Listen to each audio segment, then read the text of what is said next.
Okay, so we're running live. Today we're going to be talking about desire satisfactionism and hope everybody's doing well. I'm going to go ahead and share my screen and begin a PowerPoint presentation I put together. Happy belated Martin Luther King Jr. Day. Okay, let me drop that. We don't need that. Okay. Yep, so again, desire satisfactionism. I had you guys read a paper, or I sent out a paper on Heathwood. And if you didn't get to it yet, that's okay. Just as long as you read it by the end of the week, you should be good to go. But hopefully the discussion today will help you with at least the first half of the paper. You should get through the first half of it. Here we go. There we go. Okay, so just in case you wanted to get an image of Heathwood, there he is. So he's a philosophy professor at the University of Colorado Boulder. Where his expertise, his area of specialization is in ethics. Surprise, surprise. If you were to go to his webpage, which can be easily found online, you'd find a number of papers by him on ethical topics. Okay, so Heathwood explains and defends desire satisfactionism. Surprise, surprise. About well-being in faring well and getting what you want, which he published in 2014. So if you've had a look at it, seen the PDF for it that I sent out, 9 pages, single space, so it's a pretty manageable paper. If you have any questions about what's going on in the paper when you're going through and trying to read it, let me know. But hopefully, again, this introduction to the paper will be helpful.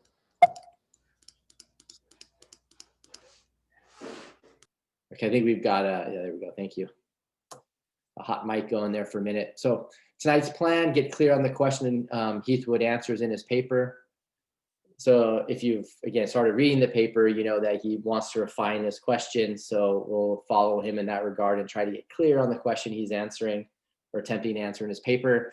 And then we'll explain why Heathwood thinks the subjectivist theory of well-being is correct. So we'll do those two things. That's really the first half of Heathwood's paper. And the second half is really more of a discussion of his desire satisfactionism, which you know is a subjectivist theory of well-being.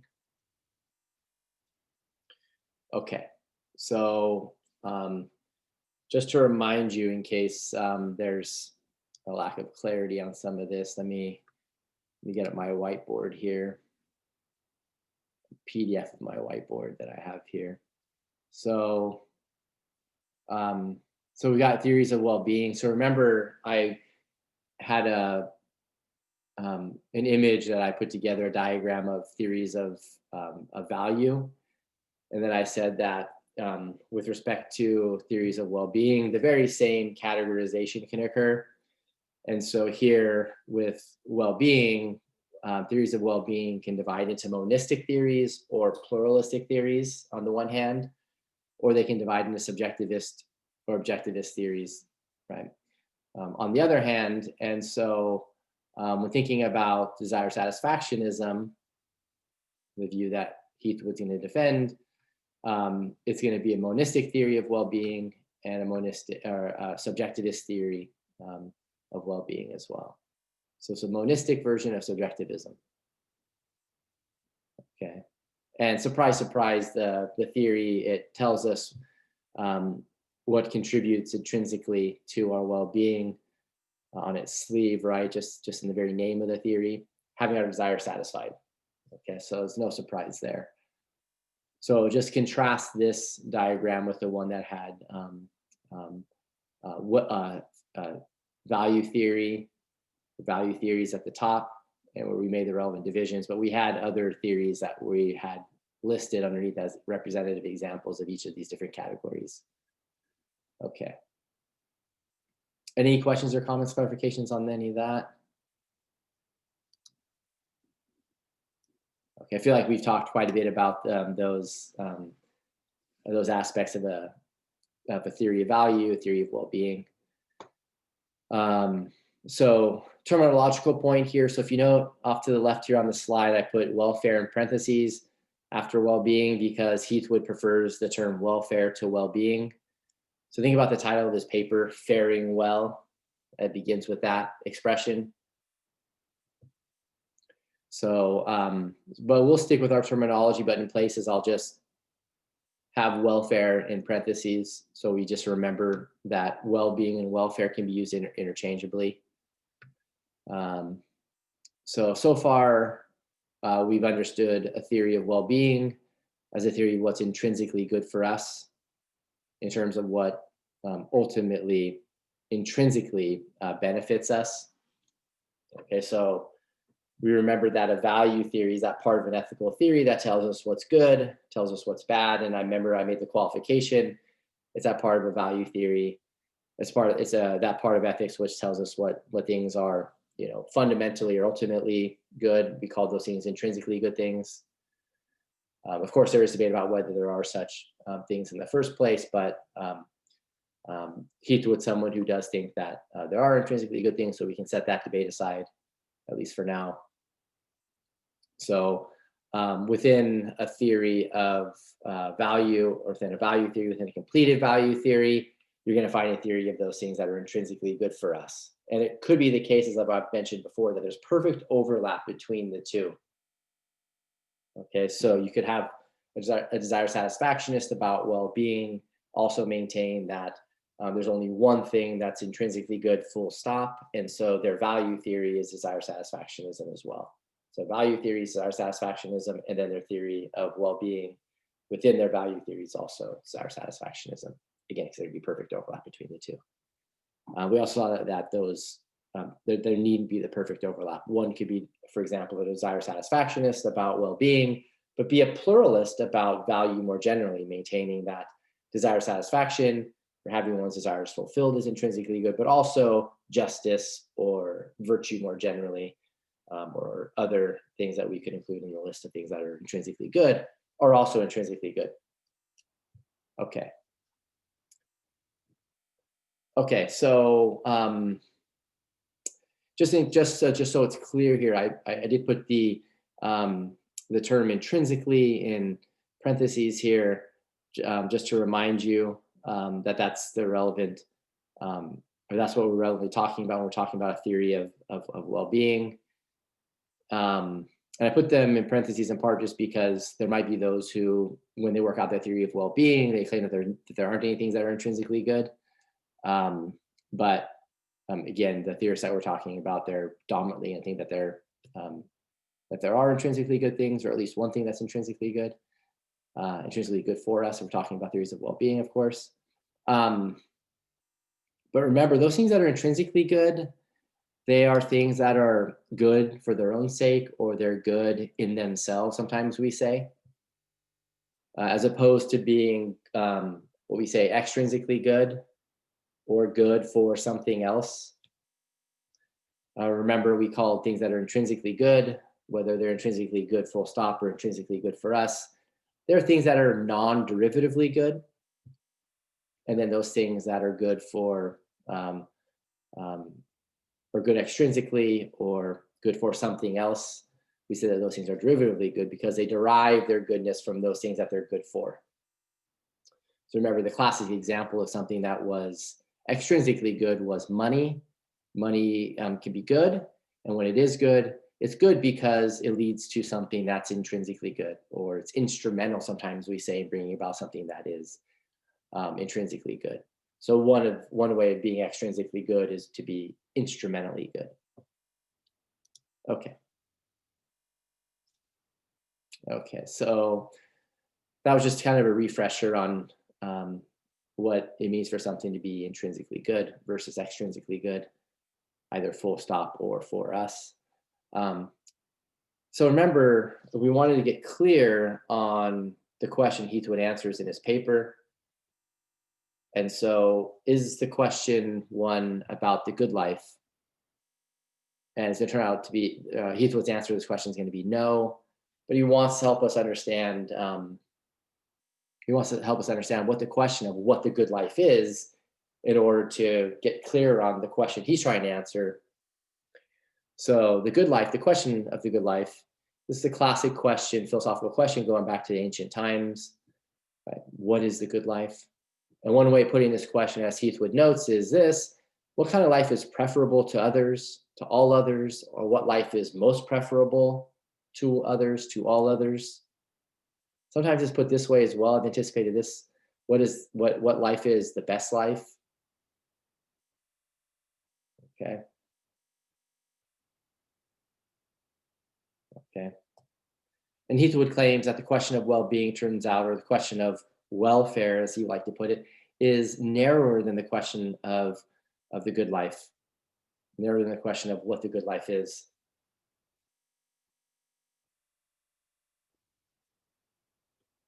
Okay. So, according to according to Heathwood, it may turn out that the best life, or the life that's preferable to others, all others, is one that's going to include moral virtue in it, in addition to perhaps other things. So it may be one that includes, pleasure, um, having one's desire satisfied, happiness, moral virtue, friendship, etc. May include many other things, but Heathwood just gives us one example involving a life that has moral virtue in it, and the best life, presumably, at least intuitively, um, seems like it's going to have moral virtue in it. Best human life. So, what Heathwood wants to claim is that um, um, such a life needn't be one that benefits the person whose life includes moral virtue.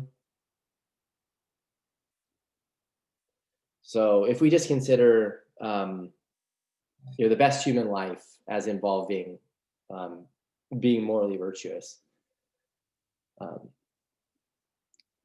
it might turn out that being morally virtuous isn't the kind of thing that makes the person who is morally virtue, makes that life better, right, for that person.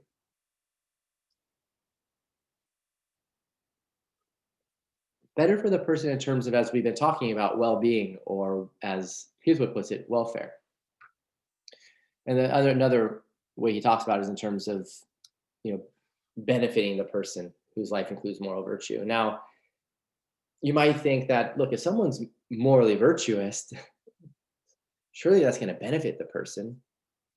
Um, and Heathwood's claim is it may often, but not. It doesn't essentially do so. Or another way of putting it is, it doesn't necessarily do so.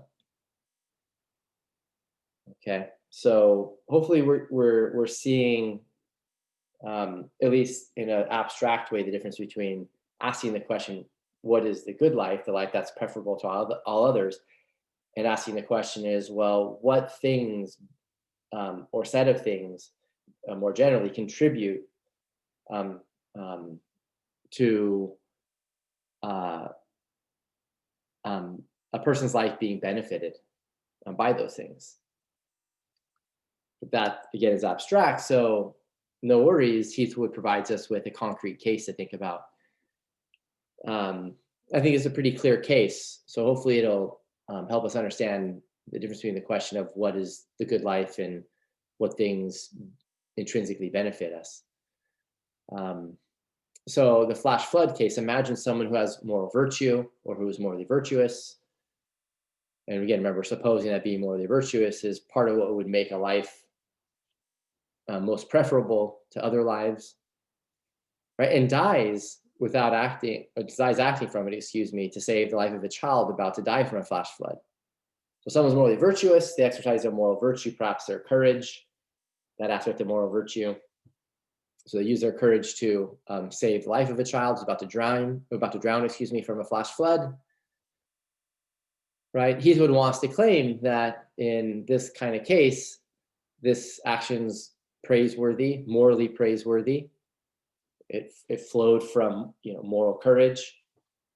It's good for the child, because the child's life was saved from the flash flood, but not good for the morally virtuous individual. Not good for the morally virtuous individual in the sense that the morally virtuous individual didn't benefit from it.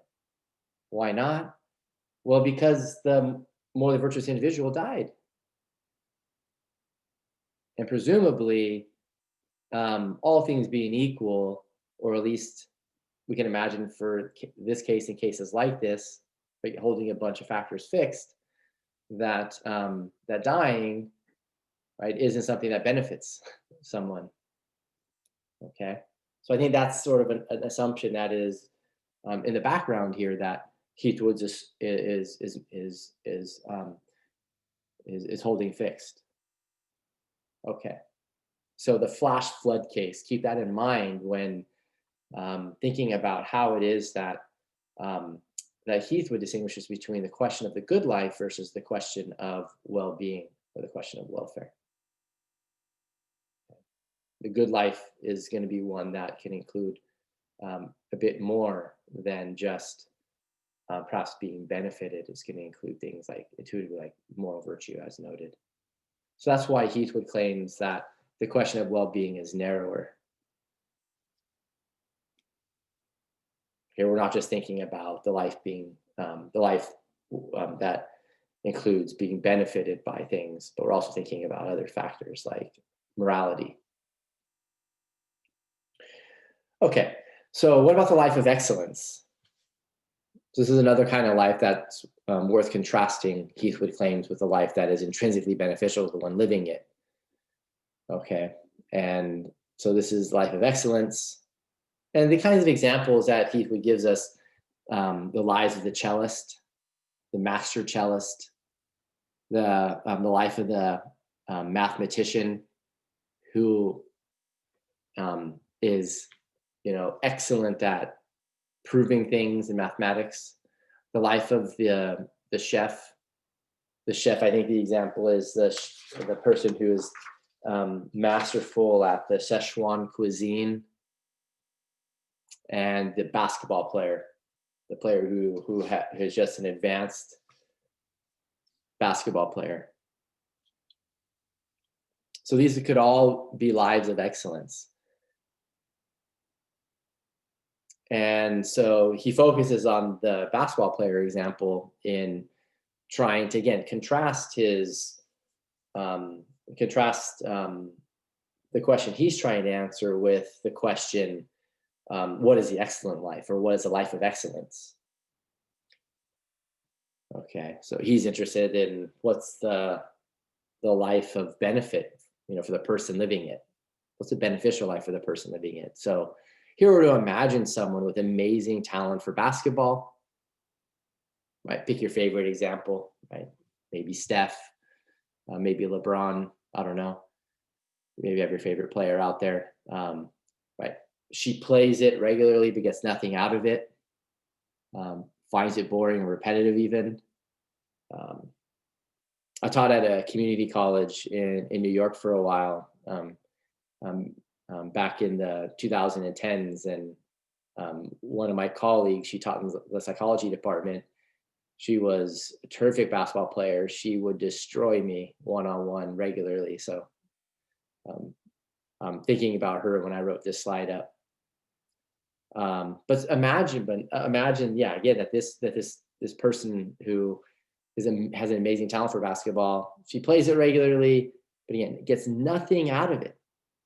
Finds it boring and repetitive. Is just so good at it. That last part actually, like, it contrasts with my former colleague. She loved basketball. She lived and breathed it, mostly college basketball. But anyways, Heathwood wants to claim that this life, right, displays excellence. Right, that's pretty easy to see. Athletic excellence of a kind, but it's not one that intrinsically benefits the person living it, because again, right, the person who we're imagining here, right, finds it boring to play. Okay, so even though she continues playing it, plays it excellently, it's not benefiting her to do so. Not benefiting her in an intrinsic way. Right? You might ask, well, why does she keep playing it if it's boring and it's repetitive, right? Well, she might extrinsically benefit from it, right? The crucial question here is being intrinsically benefited, because we're interested in what's intrinsically good for us. We work out a theory of well-being. She could continue playing basketball because it extrinsically benefits her, because maybe she's able to make quite a bit of money in the WNBA. right? And then that money that she makes in WNBA may then contribute to something that's also, right, intrinsically good, just given that money itself is extrinsically good only, right? So those are just ways we can fill in some details here that Heathwood does and build into his paper that could answer some questions that you may have had. So the well-being question should be clearer by now. There are a couple other questions that Heathwood goes through, but I don't want to go through every single one of them because I think that we can get clear just by looking at a couple examples. So another question was what is the meaning of life question? Okay, and Heathwood doesn't go into much detail about how the question of well-being and the question of welfare is different from it, so I'll just set that aside. So what things make our lives go better for us in terms of providing intrinsic benefit for us? That's the way I'm going to understand the question. What kinds of things make our lives go better for us in terms of providing us with intrinsically good things?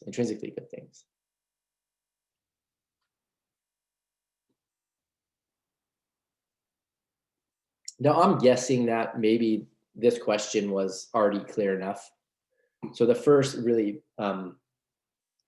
part of our discussion here is really just to clarify the Heathwood. I think the question should be clear because I've, in previous lectures, made some pains to explain what a theory of well-being is and what's trying to answer. But let's press forward. So for Heathwood, how to answer the question of well-being, he claims that, well, what we should do is we should make a list of things that intuitively seem to benefit us, that seem to make our lives go better. That's at least a place to start. Okay, and then keep in mind, as Heathwood reminds us, the distinction between instrumental and intrinsic benefit. So we're going to be making a list of things that intuitively seem to benefit us. So we might end up with, creating our list. And then when we're thinking carefully about our list, we need to go through and ask ourselves, is the good that we've identified as beneficial to us in terms of our well-being intrinsically good or merely instrumentally good? Is it non-derivatively good, meaning that it is good for us in itself, or is it derivatively good? Right? Is the thing that we've identified just such that it's instrumental? To give an example of a derivative way of being good, is it instrumental in bringing about what is truly, right, for its sake, in itself, good for us in terms of our well-being, right? So that's create our list, and then we keep this distinction in mind, and that'll help us get clear on what we want on the list of things as we're doing some theory. On the face of it, this just seems to be a place to start, right, in doing our theorizing. Okay. He gives us a medicine example to help us see how this could go. So far, talked about things abstractly on this issue of how we're going to answer the question of well-being. So taking medicine can make our lives go better, right, in terms of well-being. Perhaps it can alleviate pain. Perhaps it can contribute to bodily health. So, putting it that way, like initially we see that it seems like on its face, like it's instrumental in bringing about, states that we would say are good or better for us. So the way medicine can make our lives go better for us in terms of our well-being is by bringing about good effects, bodily health, the alleviation of suffering, et cetera, right? Those are very, very natural things to say. So it looks like medicine is not going to be intrinsically good for us in terms of our well-being, but it will be extrinsically so, instrumentally so. That might be the most dominant way in which it is extrinsically good for us.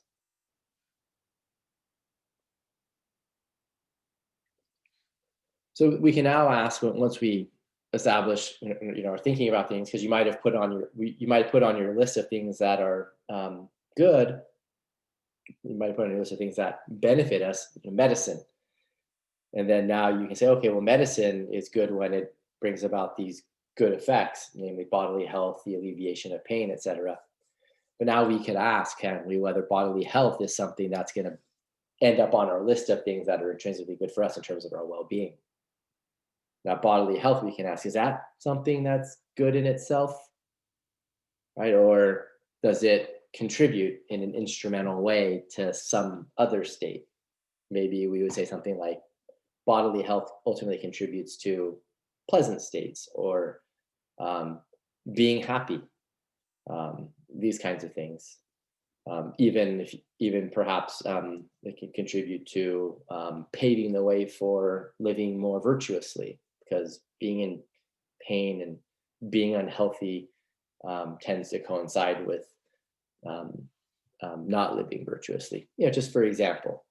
So it looks like then we might want to say that bodily health is something that is good, but is only instrumentally so, as we make our way towards something that, right, provides us with something that's intrinsically good. And then, of course, knowing what we know about intrinsically good things for us in terms of our well-being, we know that those things, they make things like bodily health and medicine good when they are good. Okay. So we're just following the Heathwood here in his discussion of how it is that we start thinking about answering the well-being question, the welfare question. So then Heathwood says, okay, we do the work and we end up with a list that may look something like this, right? Happiness, knowledge, love, freedom, friendship, appreciation of beauty, being creative activity and being respected. These things seem reasonable. They seem like reasonable things to put on one's list of things that contribute intrinsically to one's well-being. Okay. So, I mean, a way of like capturing, like say, imagine someone's happy, or someone has claimed that happiness counts as intrinsically good for us, or intrinsically good for them. And you ask, well, what makes happiness good for you? A natural reply might be something like, "Oh, that seems like an ill-formed question, right? Being happy in itself is good for me, or it's in itself good for the person who has it, in terms of that person's well-being." And likewise for the other items that are on the list here. Now, of course, if instead of it being the correct list, now Heathwood doesn't think it's a correct list, as you know, or as you will know. If this were the correct list of well-being, then this would be obviously an objectivist and pluralistic view of well-being, wouldn't it? Because we have more than one thing, so it's a pluralistic theory, and it's objective because presumably knowledge is an objective matter.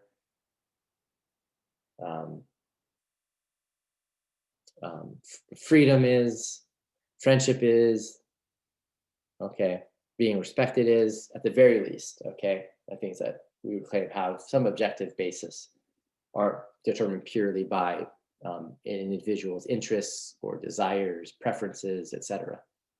Again, this is just all in line with how we've been talking about these issues today. Okay, so this is again the list that Heathwood provides us with in his paper, right? As intuitively seeming as if they're intrinsically good at first pass. And then he asks, well, what explains why these things are things that we would want, or that we would put, on our list of things that count as intrinsically good for us? And he says, these are all things that we tend to want in our lives. Okay. Moreover, we tend to want them for their own sakes, not merely for the good things that they can produce.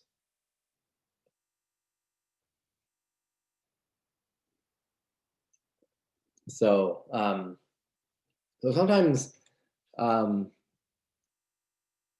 we will describe wanting something for its own sake as saying that these things are intrinsically desired. Sometimes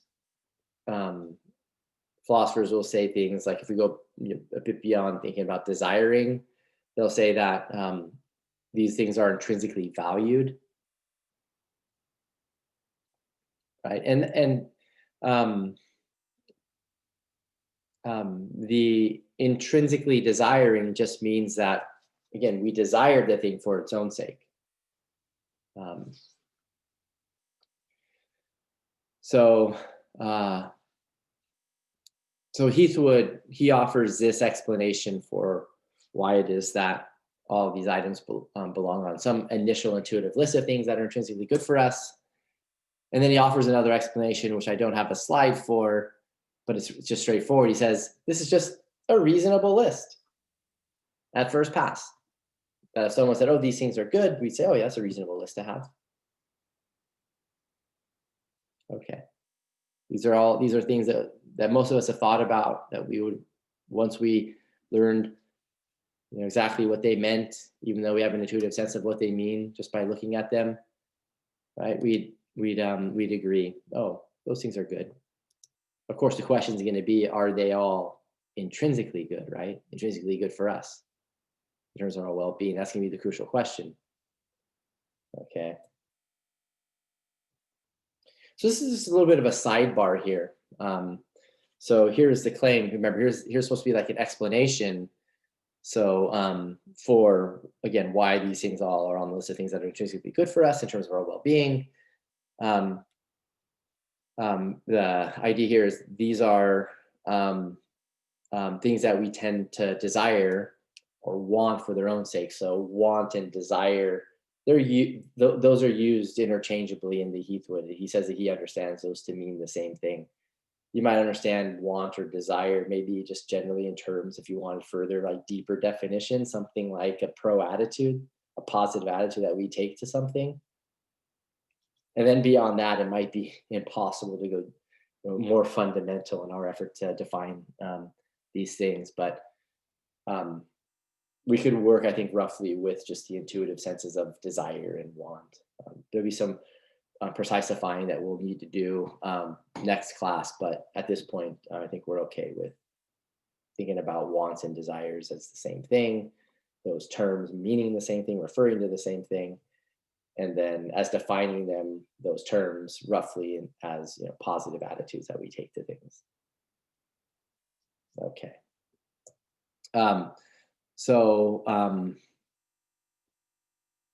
So again, intuitive explanation for why these things are intrinsically good for us in terms of our well-being is the fact that we intrinsically desire them.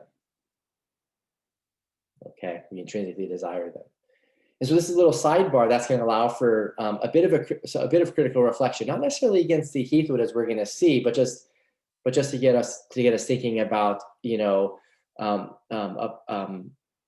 about how we would criticize someone who maintained that this explanation here was also at the same time like a justification for the items belonging to the list. So one way in which we offer an explanation for things is by justifying, right? We offer an argument for. So if someone were to say, oh, what justifies happiness, knowledge, love, freedom, friendship, appreciation of beauty, creative activity, being respected, all belonging to a list of things that are intrinsically good for us. And suppose that their argument was not just an explanation, but not merely an explanation, I should say, where they offered the following argument: oh, we intrinsically desire these things, or we intrinsically value these things. Okay. So what I'm going to say in this sidebar that involves thinking about John Stuart Mill and his work Utilitarianism, which I've mentioned a couple of times already, will help us to evaluate that line of justification. So hopefully the point I'm making here is clear. There's explanations which are provided by way of justification. And Heathwood in his paper, he's not offering like an explanation or justification that he thinks like holds ultimately, because he disagrees with objective list, there being an objective set of things, a pluralistic set of things, I should say, an objective set of things as well, of course, that count as intrinsically good for us in terms of our well-being. Okay, so So here's the sidebar. So John Stuart Mill, he, as you may recall, as I've taught you, he was a hedonist about value, hedonist about well-being. So that's, remember, the claim that pleasure is intrinsically good for us. So at least, as I mentioned early on in utilitarianism, Mill's committed to the claim that pleasure is the only thing that's intrinsically good for us. And he argued that the best argument that he could give, and he claimed that the best argument that he could give for the claim that pleasure is intrinsically good for us, is that pleasure is intrinsically valued. At least that's one way of interpreting what Mill claimed. He does use the desire talk. He actually claims that the best argument he could give for the claim that pleasant experiences, pleasure is, and pleasant experiences are intrinsically good for us, is that we desire pleasure, pleasant experiences intrinsically for their own sakes. You see? So when reading and rereading the Heathwood, the passages from John Stuart Mill's utilitarianism, where he tried to give his best justification for the claim that pleasure is the only thing that's intrinsically good for us, right, involve this claim about what's intrinsically valued, what's desired for its own sake, came to mind. And there's a classic response, a classic challenge to Mill that would allow us to turn back or return to this intuitive line of explanation for why it is that these things that he claims count as intrinsically good for us, I hold. Right. That's why I put here at the bottom of the slide, might there be troubles for such an argument? So again, what you think about the argument might be this, if this isn't clear in terms of its presentation in terms of the presentation of the argument on the slide, it'd be something like this. What's intrinsically good for us in terms of our well-being is, right, that which is intrinsically valued by us. Right, that'd be the argument. That'd be the first step in the argument, and then the next step would be this, right? Happiness is intrinsically desired by us. Knowledge is intrinsically desired by us. Does that make sense? And you just go down the list, and then the conclusion is just going to be that happiness, knowledge, love, etc. Those things are intrinsically good for us, right? In terms of our well-being. Okay. So that'd be how you can flesh out the argument in more like a step-by-step form compared to what I have here on the slide. So troubles for such an argument. Well, if that is, the argument, and maybe the best argument that we have, then there will be troubles, won't there? Because you can imagine someone like intrinsically valuing something that we would deem to be not intrinsically good for us in terms of our well-being, right? So you can imagine someone like intrinsically valuing, something murderous, right? Something otherwise that's base. So you can't just move, right, naturally or easily from X is intrinsically valued by us or intrinsically desired by us, yeah, in terms of being good for us, in terms of our well-being, to the claim that X is intrinsically good for us in terms of our well-being, right? So it'd be a fallacious argument, wouldn't it? It'd be a very problematic argument.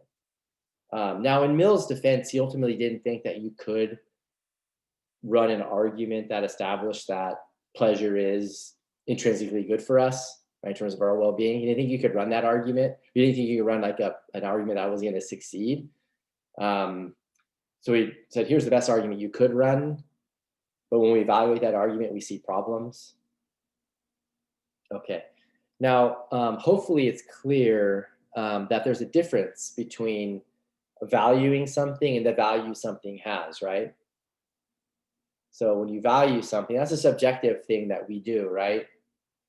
I might value a certain piece of art, and but that art may have a certain value, right? That doesn't line like in terms of an objective value that it has that doesn't line up with how I'm valuing it. Does that make sense? Or I might value virtue in to some degree X, right? And then virtue has some objective has some objective value in its own right. Yeah.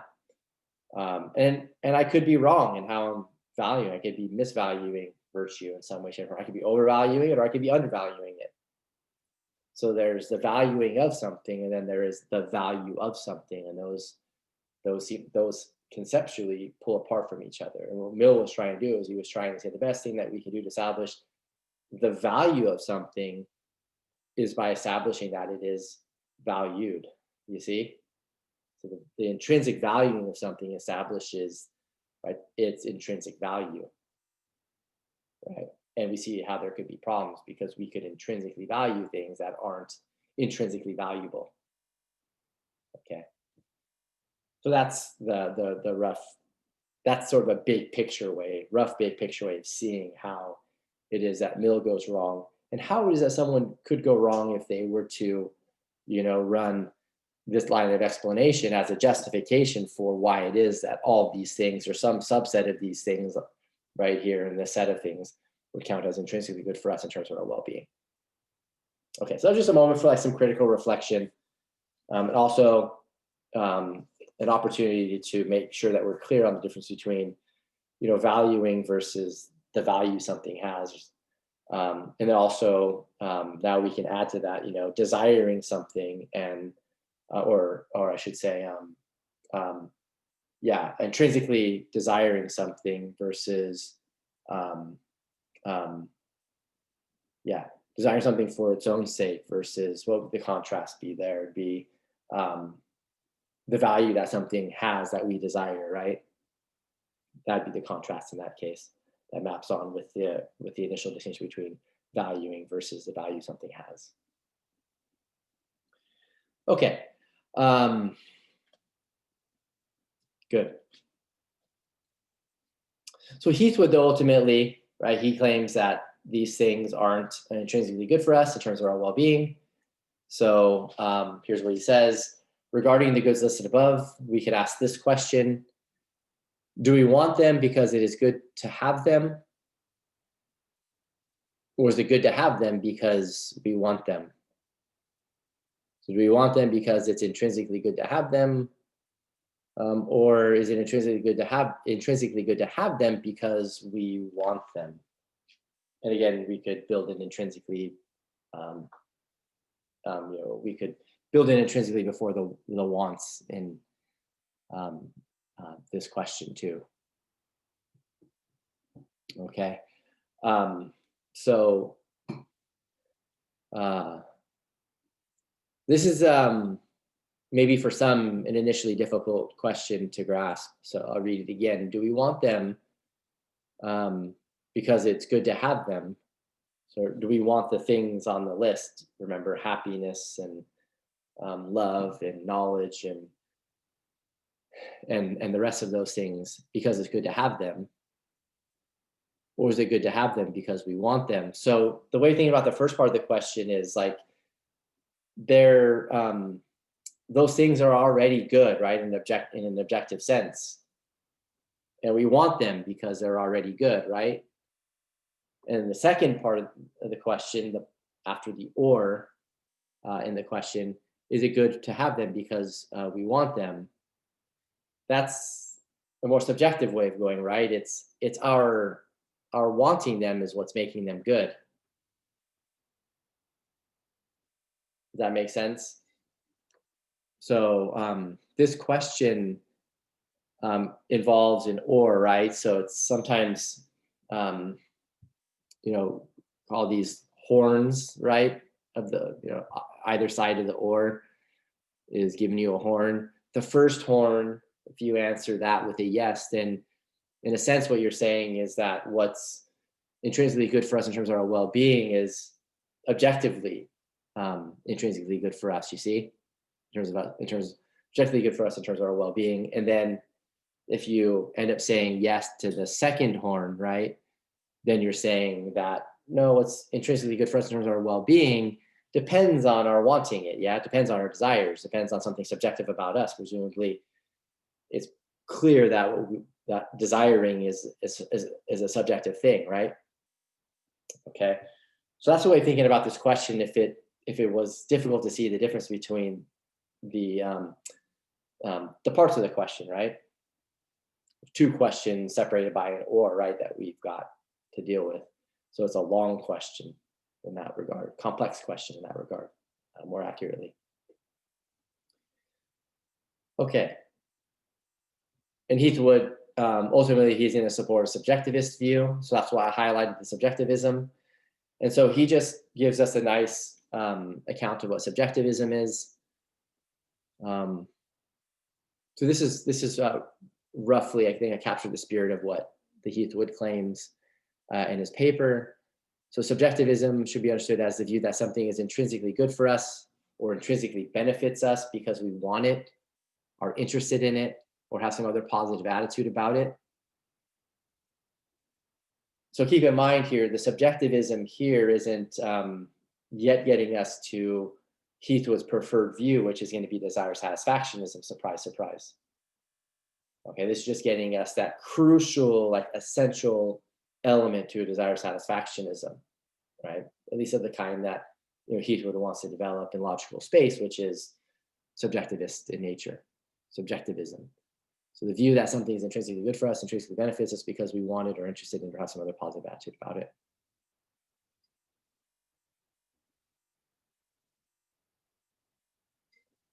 Okay.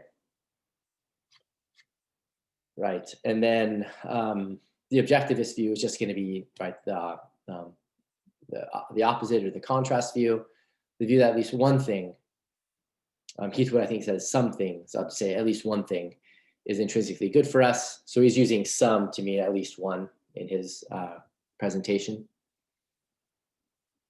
So at least one thing is intrinsically good for us, intrinsically benefits us, even if we don't want it, aren't interested in it, or have no positive attitude about it. So then in this way, like a moment ago, we had our like little sidebar mill discussion that led to an evaluation of someone who would want to justify our initial intuitive list of things that would belong on our list of things that contribute to our lives going well for us in terms of well-being, right? Right, in that intrinsic way, right?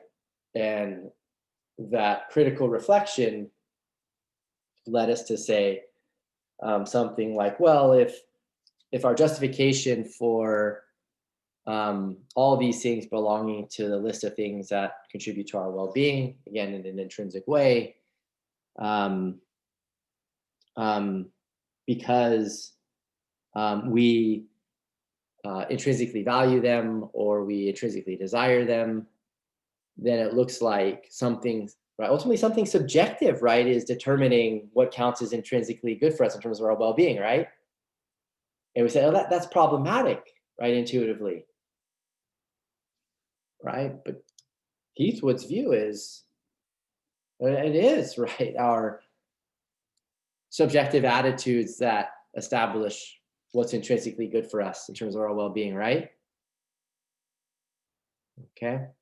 So we had like this critical reflection, which I think elicited perhaps at least an initial judgment, maybe powerful judgment, that what counts as intrinsically good for us in terms of our well-being isn't determined by our subjective attitudes. Yeah. But what Heathwood wants to do is he wants to go against that, right? That critical challenge.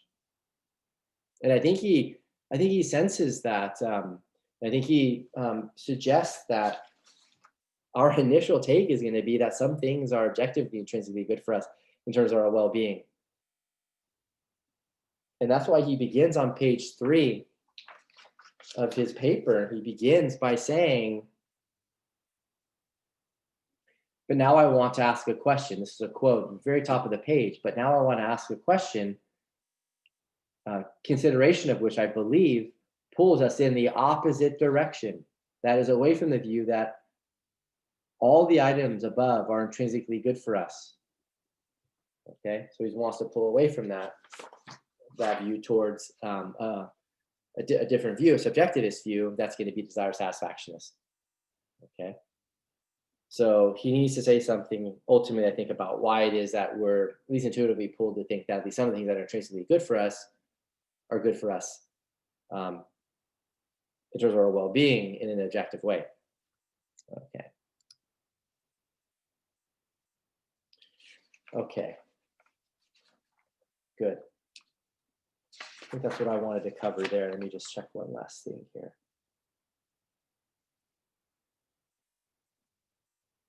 Yeah, okay, good. So Heathwood, we've got theory as well, being a theory of welfare, according to Heathwood's way of putting it. We have the subjectivism versus objectivism distinction. He's planting his flag as a subjectivist, and then he's going to go on to try to offer support for it. But before doing so, he says we need to make sure that we're clear that we're distinguishing subjectivism about welfare or well-being with subjectivism about morality. They're distinct things. Okay, so when it comes to morality, I highlight objectivism because that's Heathwood's view of morality. So Heathwood doesn't go into like a ton of detail here, but I take Heathwood's claim to be this. The claim would be something like when it comes to like the fundamental like moral truths, right? Those are themselves going to count as they're going to count as objective.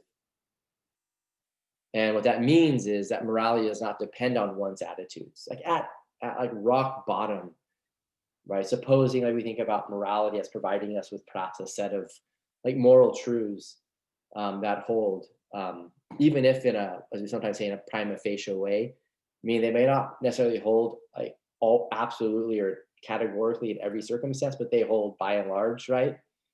Because sometimes like moral truths can compete with each other in situations. We have to determine which like moral truth like has primacy in a situation. Doesn't take away from the objectivity that's the case. Let me say that again more accurately. That doesn't take away from the objectivity of morality that moral truths are such that sometimes they just don't apply in cases, right? Or they're outweighed by other moral truths. Does that make sense? There can be still an objective fact of the matter about which moral truth applies in a circumstance in cases where there's conflict and all the rest. So so that's objectivism about morality, and Heathwood's planting his flag there, and he's saying that morality is objective, and he's not a subjectivist about morality. So just to give a sense of what subjectivism is, a rough and ready account of what it is, following the Heathwood, the view that morality depends on one's attitudes, approval, disapproval, interests, desires, and other kinds of things. Okay. Of course, this is all consistent with thinking about like how we might have a moral code, right? And in our moral code that we have, there may be some things that are actually subjectively determined, right? Okay. So we think about like maybe at the moral code or the overlapping moral codes that we have in our society that include, right, a set of moral claims or truths. It might be the case that some of those things, even without our realizing it, were determined by our interests, desires, of what we approve of, what we disapprove of, and the like, right? It's just that insofar as we're after the correct moral code, if I can put it that way, right? Then the objective moral code, then what we would have to do is we'd have to ultimately eliminate those aspects of our moral code which are determined purely by our preferences, our desires, our interests, etc. Right? That's a way of thinking about that. if that's helpful. So, um, okay, so again, hopefully it's totally clear. Heathwood is an objectivist about morality. And to drive the point home, he gives us the case of the lighting cats on fire, or the example of the lighting of cats on fire. And he says on page 3 of his paper, it's not wrong, quote, to light cats on fire because we disapprove of this, rather we disapprove of it because it is wrong, end quote. Right. So so you see how he's answered this question in the objectivist way. Because you might ask, is it wrong to light cats on fire because we disapprove of it, or do we disapprove of lighting cats on fire because it's wrong? Yeah. So that's a similar kind of question that we saw before. We're thinking about those things that are intrinsically good for us. Okay, and whereas before, ultimately Heathwood's going to end up claiming. Where do I have that quote again? Oh, right. Heathwood's ultimately going to claim that it's good to have the things on the list above because we want them, or more generally, just set aside the list of things that we examined before. Whatever's intrinsically good for us in terms of our well-being, right, would be good to have because we want them, right? He's ultimately go that direction. He ends up going the subjectivist way here, as captured by thinking about this question here. When it comes to morality, he goes the other direction, right? He goes the objectivist route. Okay.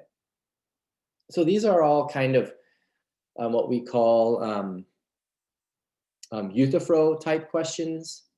So if you've read any of Plato, his Euthyphro, he's in the Euthyphro Plato, he creates this dialogue where he has Socrates conversing with a character named Euthyphro, surprise, surprise, and they're trying to figure out what piety is. And at one point, Socrates asks this famous question: is something pious because the gods love it, or do the gods love something because it's already pious?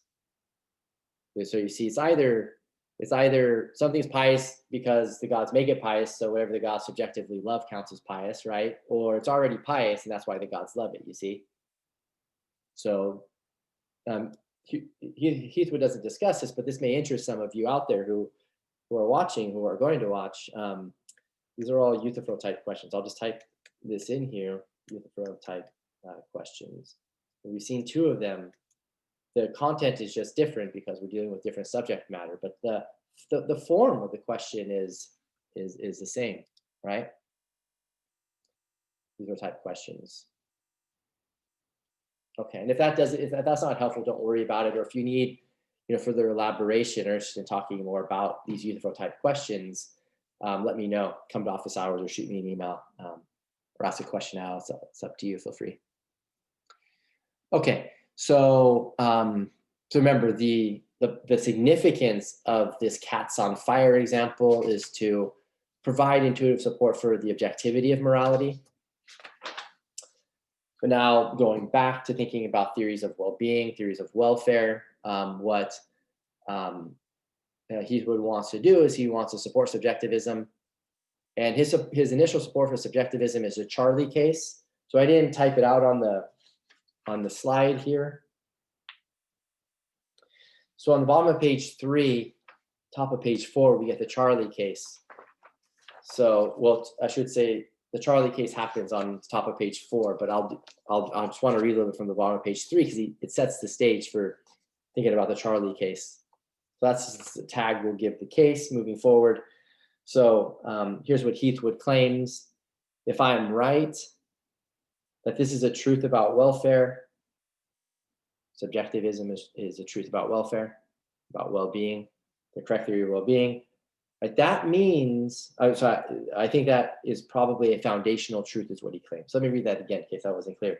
If I'm right that this is a truth about welfare, I think that it is probably a foundational truth. In other words, if subjectivism is an essential component to a theory of well-being, essentially true of a theory of well-being, then it's a foundational truth.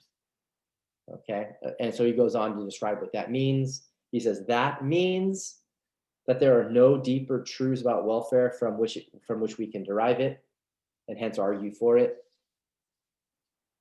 Okay, so similar to like what Mill said earlier, remember talking about pleasure being the thing that's intrinsically good for us, remember? Mill ended up claiming there's no like, for perfect good argument that could be given to establish this claim because that claim is just foundational. Okay, you can offer the best like reason for the claim, but it's never going to be perfect. There's always going to be a way of challenging it. Yeah, there's no deeper truth that can be cited. But there are still considerations, Heathwood continues, that can help us to see it. Same thing Mill claimed, and then he gives the argument that I talked about earlier for his claim, again about his hedonism claim. And then concrete examples can help us do this. Consider the following case. So you see where Mill goes a bit more abstract in his thinking about things, Heathwood goes more concrete, and he provides us with the Charlie case. Here's the case, top of page 4. Charlie wants to improve his quality of life. He has heard that it is philosophers who claim to be experts on this topics on welfare, well-being, improving one's life. So he looks through some philosophy journals at his library. He finds an article claiming to have discovered the correct account of welfare. It is an objective theory that includes the items on our list above. The paper is in a pretty good journal, so Charlie decides to go about trying to decrease his share of some of the items on the list. For example, to increase his freedom, he moves to a state with higher speed limits. Charlie is careful to make sure that the move won't have any detrimental side effects, that it won't cause him to fail to get less of any of the other goods on the list. Okay, so the way in which Charlie can get more freedom, which philosophers have identified in some journal articles as intrinsically good for him, to benefit him, he moves to a state where he can get more freedom, drive faster. Okay, the speed limit's faster, it's higher. Case continues. After succeeding in increasing his freedom by moving to the state where he can drive faster, Charlie finds that he doesn't care about it. Doesn't care about being able to drive fast. Doesn't care about having expanded freedom. Okay, that he's completely indifferent to it. Although he's free to drive faster, he never does. He never wants to. Nor does the freedom to drive faster get him anything else that he's interested in. Charlie considers whether he is any better off as a result of the increase in his freedom. He concludes in his reflections on matters that he is no better off. And that's the end of the case. That's the Charlie case. And here's what Heathwood asks immediately after. Again, middle of page 4 now. Do you agree with Charlie's own assessment of the situation? Heathwood claims, I do. I feel confident that Charlie is right that his gains in freedom turned out to be of no benefit to him. And then from here, obviously, the point's going to generalize because you can imagine any other thing, right, that Charlie discovered when he was studying these philosophers, right? Morality, friendship, love, knowledge, and then Charlie changes his life accordingly so that way he can obtain these things, right? But he's indifferent to them once he experiences them, you see? And what Heathwood is trying to get us to see is that if it's indifferent to him, then it does nothing to improve his well-being. So he notes, importantly, this is just the next full paragraph on page 4. I think it's the first really full paragraph on page 4. Importantly, the point here generalizes for any of the alleged goods on the list, so long as it is an objective putative good, that is, a putative good that bears no necessary connection to any positive attitudes on the part of the person for whom it is supposed to be good, but it's not dependent on one's desires or other pro-attitudes. In order to be good, we construct a case similar in all the relevant respects to Charlie's case. This would be a case in which someone gets a supposed good, knowledge, friendship, love, appreciating beauty, being respected, right? But is in no way glad to have it, and is in no way glad to have anything else that it gets her. I believe that we would again feel confident that this person receives no benefit. So the Charlie case is supposed to be a concrete case that intuitively supports subjectivism.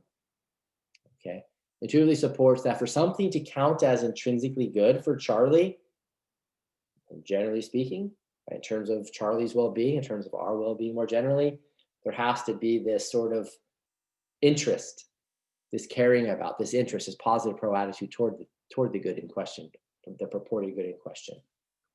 Okay, so that's a line of support for subjectivism.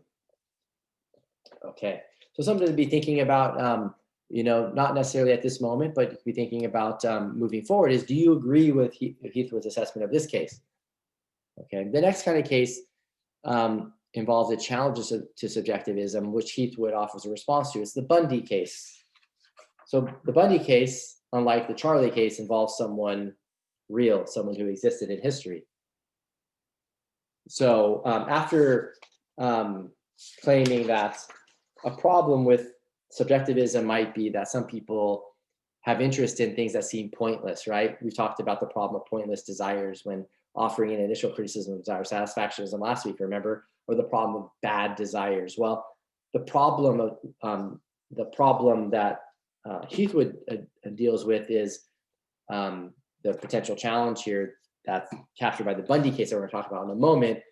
It more closely lines up with the problem of bad desires that we talked about last time. But again, this is a problem with subjectivism, which would then, if the challenge goes through, it would be a challenge against desire satisfactionism, given that desire satisfactionism is a subjectivist theory of well-being, right? Okay, so here's the case. Again, this is on page 5, as I've noted on the slide. So, but the objection may be more forceful when it appeals to pursuits that are positively bad. So consider, to take a real life example, the serial rapist, murderer, Ted Bundy. What Bundy wanted most in life was to inflict pain on innocent strangers, to wield power over them, and to watch them beg, suffer, and die at his own hand. For quite a number of years, Bundy got just what he wanted. Right? What he wanted was to do these terrible things to people. According to subjectivism, when it comes to welfare, anything you take an interest in is as good as any other. That is, it doesn't matter what you want, so long as you get it. All right? I'll read that again, make sure I read it correctly. According to subjectivism, when it comes to welfare, anything you take an interest in is as good as any other. That is, it doesn't matter what you want, so long as you get it. And so long as you're getting it doesn't conflict with your getting other things that you want. So that point would be important. We'll return to that point next time. So I'm going to flag that for now. Thus, assuming that Bundy wasn't plagued with guilt or regret during his reign of terror, and that he avoided other unwanted side effects of his lifestyle, subjectivists must say that Bundy benefited greatly in doing what he did, that he was quite well off, at least before he got caught.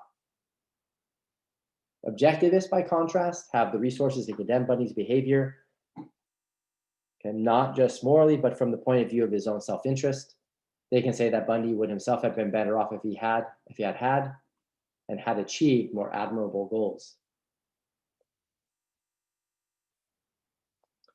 Heathwood continues, thus we need to ask ourselves a question. Consider the years before Bundy was caught, the years in which he lived just the sort of life he most wanted to live. Were these years good years for Bundy? Did he live a life that was in his interest to live?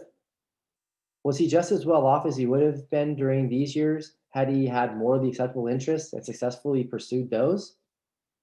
Note that our question is not, did Bundy's lifestyle make him happy? Objectivists can agree that it did. Our question again is not, did Bundy get just what he wanted? Again, objectivists can agree that he did. Nor should we be distracted by the fact that Bundy's lifestyle led to his eventual ruin. Subjectivists agree that his choices harmed him later on, after he got caught. Bundy was eventually executed for his crimes. Rather, our question is, were the years before he got caught good years for Bundy?